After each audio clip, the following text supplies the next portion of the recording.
Good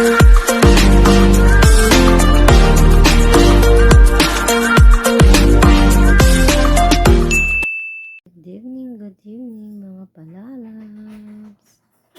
Yan. Kararating lang galing ng work at ayun. I-flex ko lang itong bigay ng amo kong relo tsaka ano. Binigay siya, regalo daw niya sa akin. Pero hindi ko alam kung anong klaseng relo to. Yan. Yan. Yan, binigyan niya ako ng relo. Ayan ang tatak ko. Ukami. Ano ba yan? Pangalan? Ayan. Gumagana pa. Para daw maalala ko siya sa ano. Pag umuwi ako, para daw maalala ko siya. Ayan. Ganda.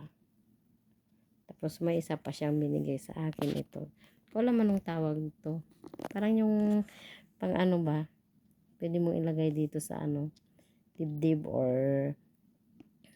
pag yung mawalan ka ng butinis yan, ilalagay mo. Hindi ko alam anong tawag dito. So, yun. Sinumpong lang kanina yung amo ko. Binigyan niya ako ng ganyan. Tsaka relo. Yan. Pasalamat naman ako kasi binigay niya sa akin. Matagal na daw itong na relo niya. Pero hindi daw niya nagagamit. Hindi daw niya never ginamit. Regalo daw sa kanya ito. Ibibigyan niya na lang din sa akin. Kahit sinusumpong at sinusungitan ko siya, binibigyan niya pa rin ako. Kahit pa paano. Ayan. Yan, gabi na. Pero ngayon pa lang ako dumating. Nung oras na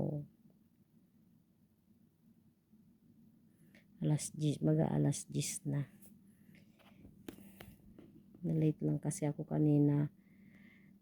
Nagpaalam ako sa kanya ng isang oras dahil inayos ko yung bank account ko dahil hindi ako makapag-withdraw at hindi rin ako makapagpasa sa benefit ko kasi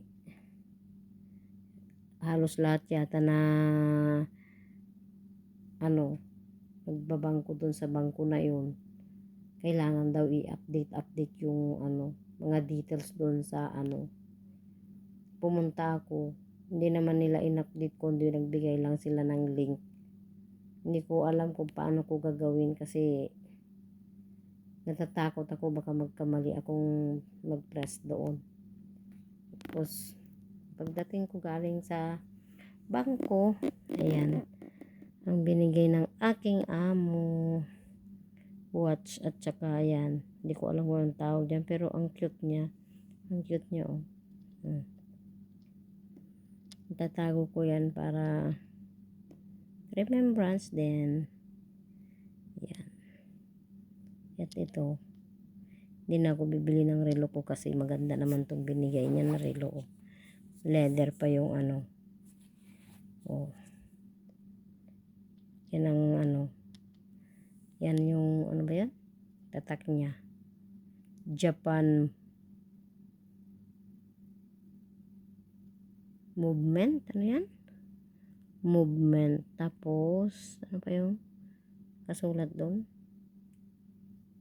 Japan movement. Hindi kasi maano kasi yung ilaw hindi masyado makita.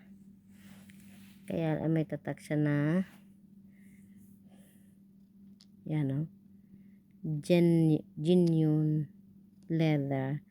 Tapos ukami. Tapos movement. Yan. May nakasulat pa sa gilid niya pero hindi ko mabasa.